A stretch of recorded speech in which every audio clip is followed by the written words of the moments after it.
살아오면서 발견한 것 중에 하나가 잘 되는 집안이 있고 이상하게 잘 안 되는 가문이 있어요. 어디가 달라도 다르더라고요. 친구들 보거나 세상 사람들 보거나 우리 교인들, 크리스찬들 보거나 이 두 종류의 가문들을 가만히 보면 아주 잘 되는 가문과 안 되는 가문 분명한 차이가 있더라고요. 잘 되는 가정, 덕이 있어요. 인색하지가 않아요. 베푸는데 후해요. 그래서 믿음이 있건 없건 잘 되는 가정의 가장 커다란 특징은 베푸는 거예요. 가난하고 어려운 사람들 아낌없이 베풀어요.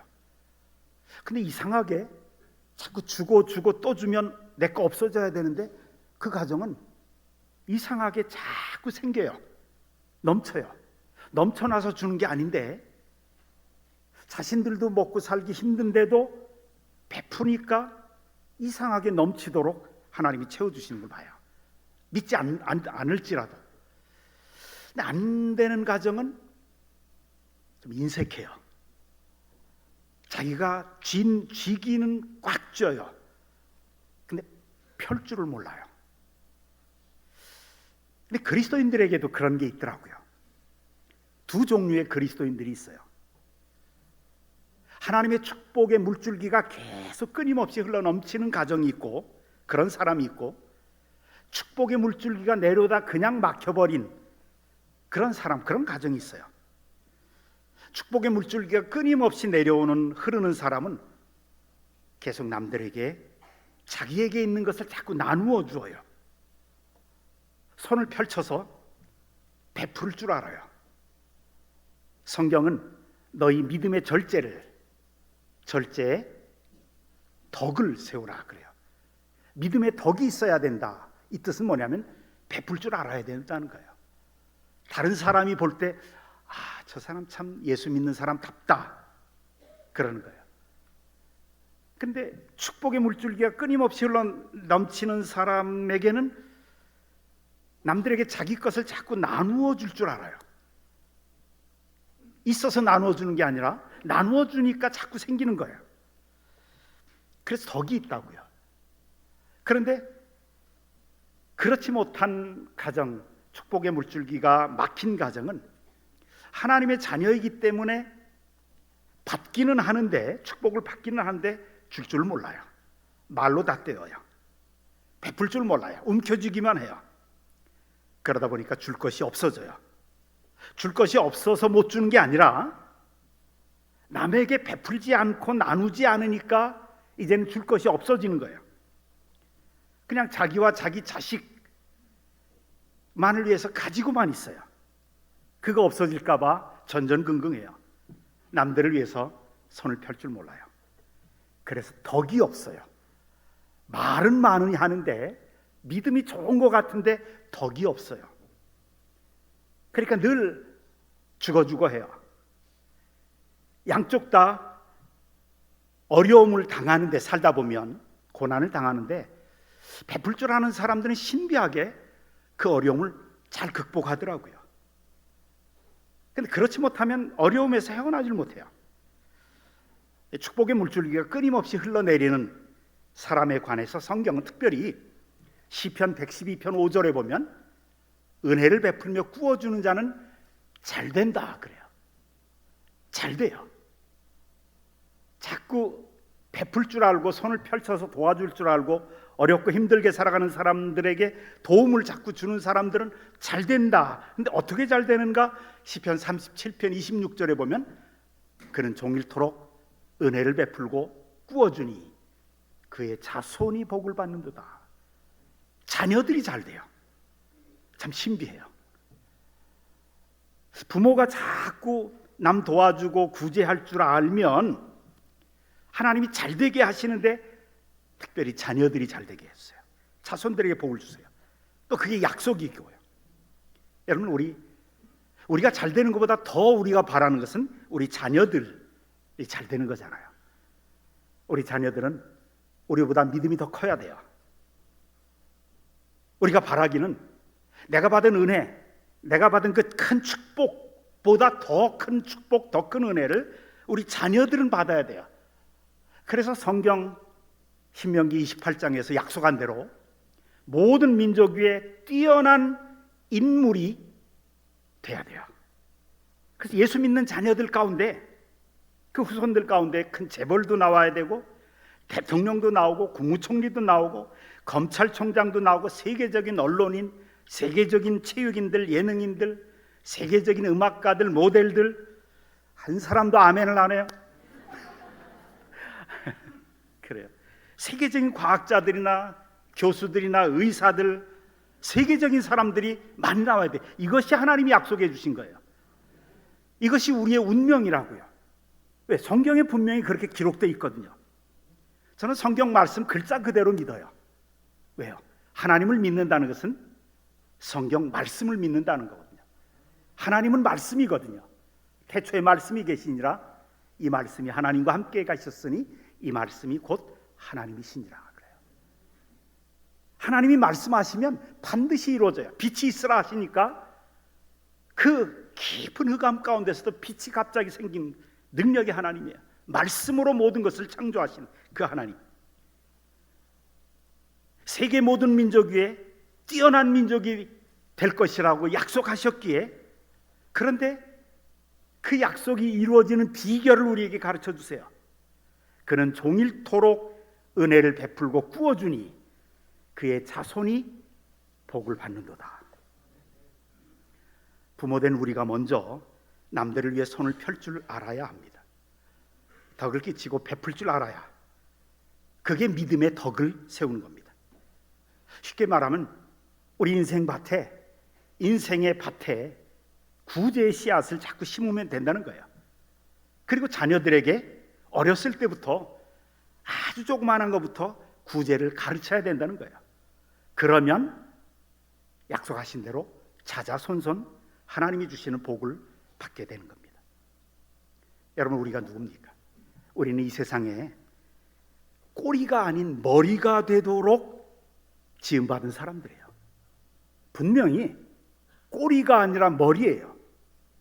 그냥 다른 사람들을 따라다니면서 좌지우지 당하거나 다른 사람들이 내 인생의 운명의 키를 쥐어준 그런 인생이 아니라 영향력을 끼치는 인생, 이게 우리의 운명이거든요. 하나님이 그렇게 우리를 하나님의 자녀로 선한 복음의 영향력을 끼치며 살아가야 될 운명으로 우리를 태어나게 하시고 우리를 택하신 거예요.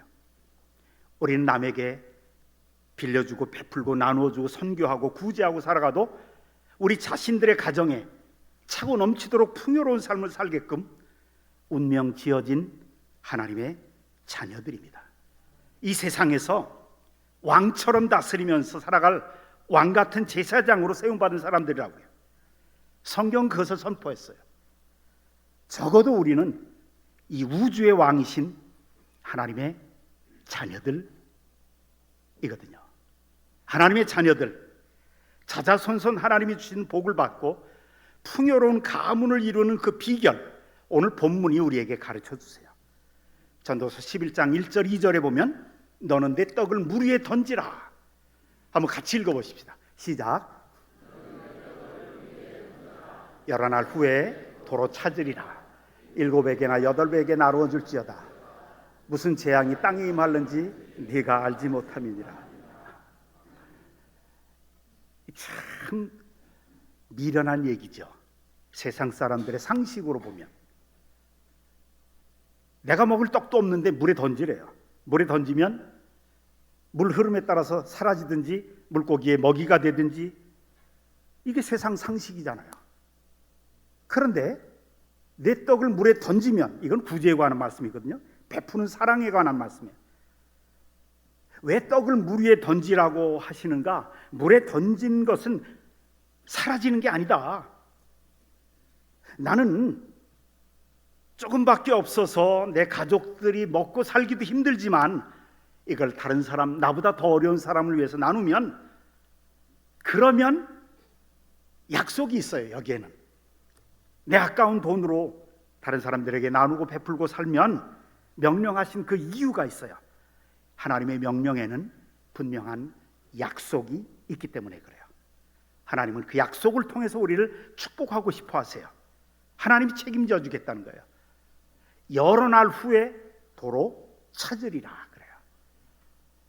이 세상의 상식으로는 던지면 사라지는데, 주고 또 주면 나는 없어지는데, 그게 아니라는 거예요. 하나님 나라의 법칙은 적어도 믿음 있는 사람들의 삶 속에는 주고 또 주어도 하나님은 계속 채워주신다는 거예요.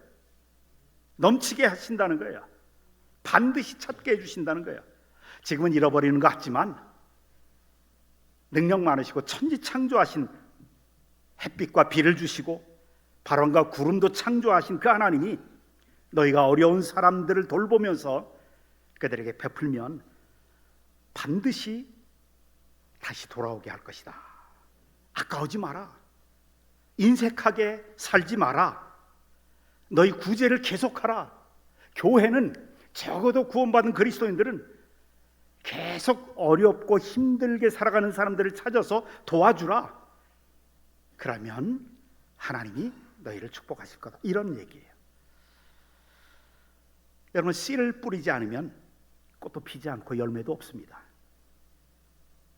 이 말씀 하시는 거예요. 왜 너희는 심지도 않고 열매를 얻으려고 하느냐? 너희 인생 속에 심어야 열매를 얻는 건데 넌 왜 주지도 않고 받으려고만 하고 구제하지도 않으면서 축복받으려고만 하느냐?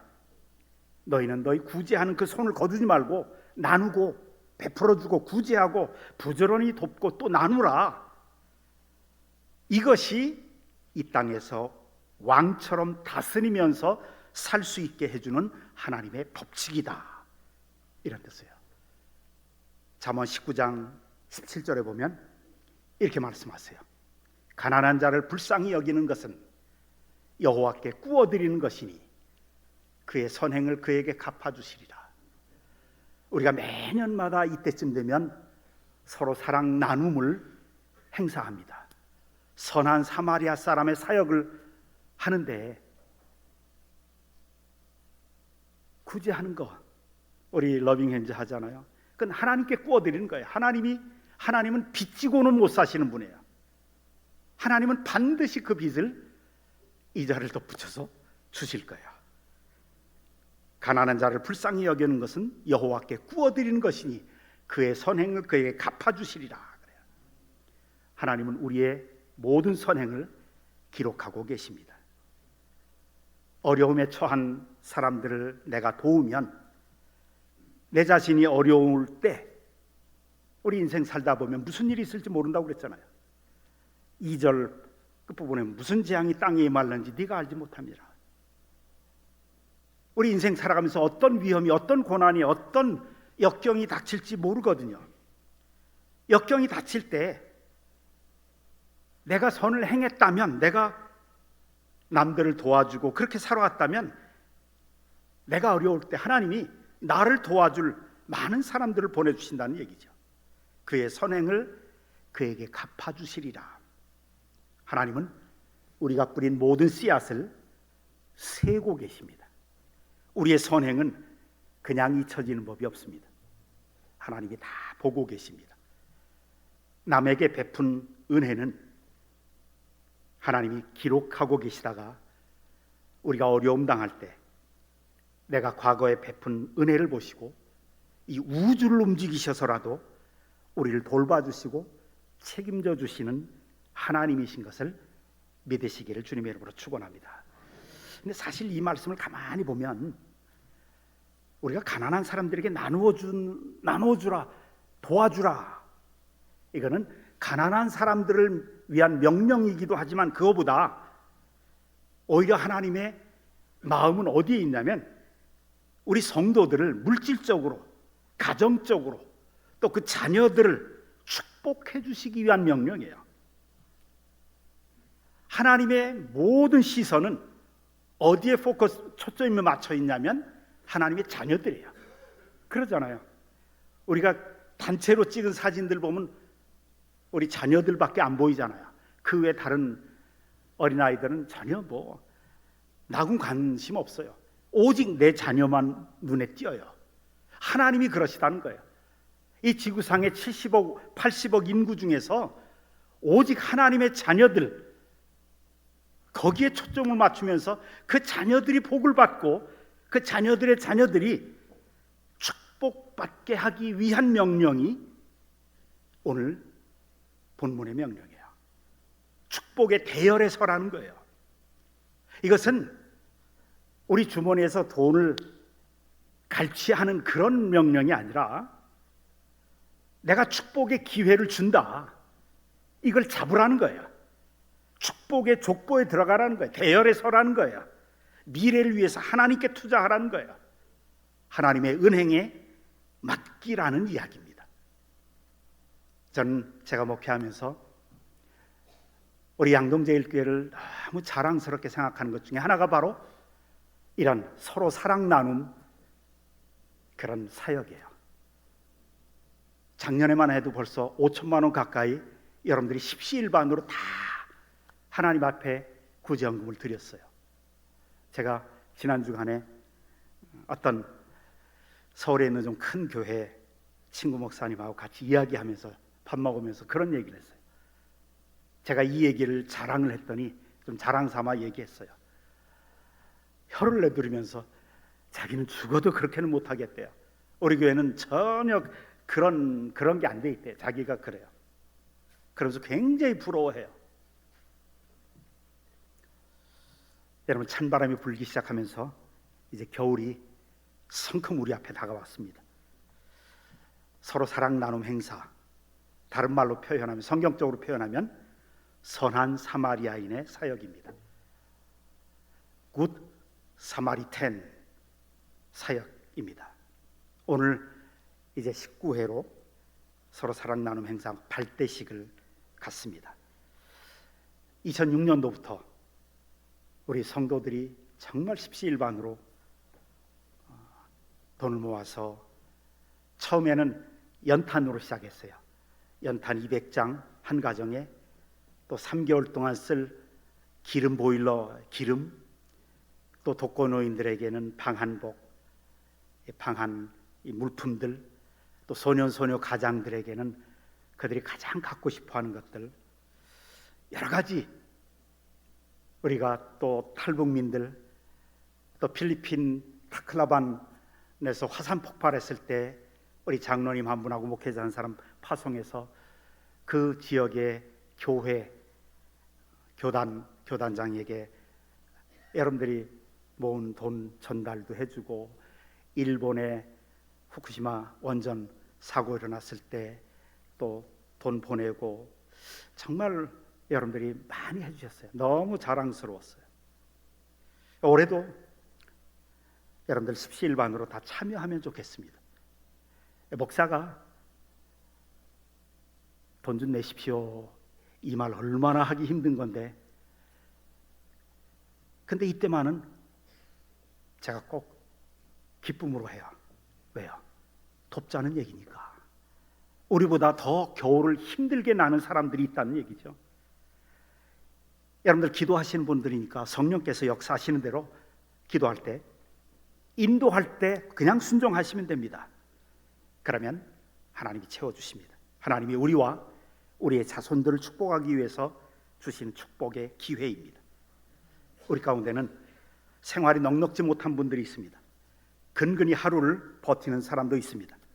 하지만 하나님은 그래도 내 떡을 물 위에 던지라 말씀하십니다. 왜요? 이것이 고난을 벗어나서 복을 받는 비결이기 때문에 그렇습니다. 베풀 것이 나에게 별로 없어도 여유가 생길 때까지 기다리지 말고, 그러잖아요. 4절에 풍세를 살펴보는 자는 파종하지 못할 것이요, 씨 뿌리러 나가려고 그러다가 구름이 너무 많이 먹구름 끼었네, 비가 올 것 같은데, 이런 거 다 따지지 말고, 나에게 베풀 것이 없어도 여유가 생길 때까지 기다리지 말고, 맑아질 때까지 기다리지 말고 오늘이라도 베푸는 삶을 시작하라. 그러면 내가 너와 너의 자녀들을 삶을 책임지겠다, 이렇게 말씀하십니다.